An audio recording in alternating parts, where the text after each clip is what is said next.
परिवार ही 26 करोड़ हैं, एक ही परिवार में कईयों को लोन मिल गया, तो एक परिवार में 2-2 लोगों को भी रोजगार के अवसर मुहैया हो गए। आप ये कह रहे हैं? या वो दोबारा भी लोन मिलता है, शिशु लोन है, 97% मुद्रा लोन, तो शिशु लोन है 28,000 रुपए औसत है। 28,000 में सारी जिंदगी भर के रोजगार की व्यवस्था हो गई है 97% लोगों की।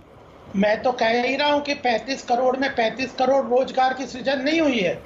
35 करोड़ में भी कुछ संख्या है जो रोजगार की सृजन करेगी।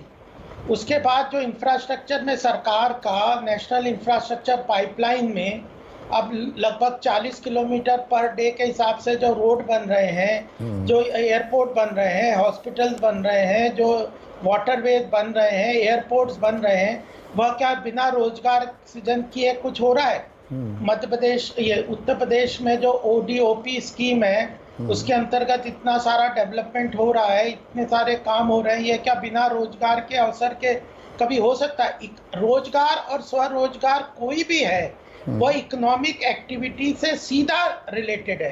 ठीक है, रोजगार की हम बात कर रहे हैं गोपाल बाबू, नौकरी की कर लेते हैं। थोड़ी नौकरी पर भी विस्तार से चर्चा होनी चाहिए ना। हाँ, नौकरी, एक मिनट, सरकार का आंकड़ा है 9,80,000 पद रिक्त पड़े हुए हैं, इनको भरने में क्या परेशानी है? नहीं, इसको तो सरकार ने कहा, ये देखे 2-3 परेशानियां हैं, मैं आपको बता दूं। 2010 में ये मॉरेटोरियम निकाला था कांग्रेस की सरकार ने, इसका एक रीजन था, उसको मैं बिल्कुल डिनाई नहीं करता। उसका रीजन था कि बहुत सारे PSUs और कई जगह डिपार्टमेंट में ओवर स्टाफिंग हो गई थी, तो उसके अनुसार कुछ सरकारों ने पहले इसको मॉरेटोरियम दिया था। धीरे धीरे हमने वो मॉरेटोरियम हटाया, लेकिन प्रदेश सरकारों में जो आपने अभी 60 लाख रोजगार की स्थिति का बताया कि जगह जगह पे अवेलेबल है, उसके लिए एक फाइनेंसिंग की भी आवश्यकता होती है, बजट की भी आवश्यकता होती है। अभी आप देखिए, कुछ जो प्रदेश सरकारें जो इकोनॉमिक तरीके से डिसीजन नहीं लेती, पेंशन की सरकार ने बहुत महत्वपूर्ण बदलाव रिफॉर्म के, वह राजस्थान और कई नहीं, केंद्र की बात करते हैं ना, देखो रायता फैल जाता है गोपाल बाबू। केंद्र की बात करते हैं, 2016 में कुल मिलाकर केंद्र सरकार में पद थे 36,30,000 और उन पर कार्यरत लोग थे 32,20,000, यानी कि वैकेंसी 11% थी। वो अब बढ़कर 25% कैसे हो गई? 40 लाख जॉब्स हैं, 30 लाख उस पर कार्यरत लोग हैं, तो मतलब पद बढ़ रहे हैं। 36 लाख से 40 लाख पद हुए, तो पद तो हैं, पर भर्ती घट गई। पद बढ़ गए 11%, भर्ती घट गई 5%। इसको समझाइए ना। इसीलिए प्रधानमंत्री जी ने अभी अनाउंस किया है कि हम 10 लाख जो नौकरियां हैं सरकारी पदों में खाली है, वह एकदम मिशन मोड में उसको पूरा करेंगे। तो मतलब खाली पद, नई नौकरियां नहीं है, ये तो खाली पद है 9,80,000, तो 10 लाख तो ये नौकरी की जो बात है वो दरअसल खाली पद भरे जाएंगे। हाँ, तो ये जो 10 लाख लोगों को नौकरियां मिलेगी, जो आप खाली पद है ना वो मिले। देखिए, या तो बिल्कुल स्पष्ट मैं आपके सामने कह रहा हूं, जो चीज आप समझ लीजिए कि देश की इकोनॉमिक एक्टिविटी के बढ़ने से रोजगार के अवसर पैदा होंगे, वही देश की बेरोजगारी की समस्या का समाधान है। आप मुझसे लिखवा के ले लीजिए, आप किसी भी, वो बात सही है, मैं उस फैक्ट को डिनाई नहीं। देखिए गोपाल बाबू, मैं आपकी बातों से इत्तेफाक रखते हुए रोजगार के मामले में मैं ये पूछ रहा हूं कि अगर पद खाली हैं और वो पता है सरकार ने वो पद 36 लाख से बढ़ाकर 40 लाख कर दिए हैं, तो जब नौकरियां हैं तो वो पद भरे क्यों नहीं जा रहे? और तो चुनाव आते हैं तो उनको भरने की याद क्यों आती है? यानी कि आप भर सकते थे उन पदों को। जो स्पाइक है 8 साल में, वो 2019-20 में 1,47,000 आपने पद दे दिए, वरना 38,000 पद भी मिले, और अब 2024 के चुनाव आ रहे हैं तो अब भरने की बात याद आ गई।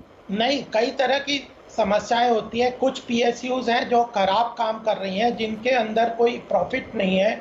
कुछ डिपार्टमेंट में उन नौकरियां तो, पद तो हैं, लेकिन उन पदों के लिए आवश्यकता नहीं है। कुछ के पास बजट के प्रावधान नहीं है। जहां आवश्यकता नहीं है वहां पद क्यों क्रिएट कर रही है सरकार? सरकार ने क्रिएट किए हैं ना ये पद। नहीं, जब मैं कह रहा हूं जो नहीं भरे उसकी बात कर रहे हैं।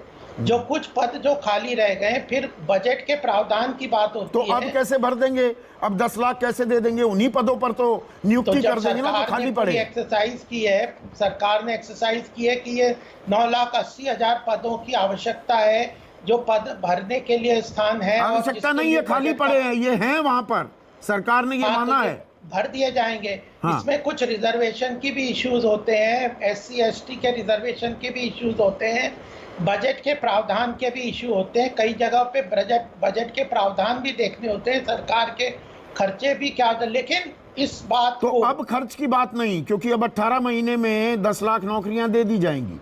और देखिए नौकरी की जब आप कहते हैं, अग्निवीर की हमने चर्चा की थी कल, से आगे बढ़ रही है। एक मिनट गोपाल बाबू, अग्निपथ योजना की हमने चर्चा की थी, अग्निपथ योजना की चर्चा हमने की थी। आपने कहा कि देखिए अग्निवीर, इसे नौकरी मत मानिए, बिल्कुल, पर मैं इसको नौकरी के तौर पर देखते हुए सवाल पूछ रहा हूं। आज भी 80,000 भर्तियां हुई थी ना, आखिरी भर्ती 2.5 साल पहले जो हुई, तो 2.5 साल कोई भर्ती नहीं होती, और अब आप 45,000 की भर्ती कर रहे हैं।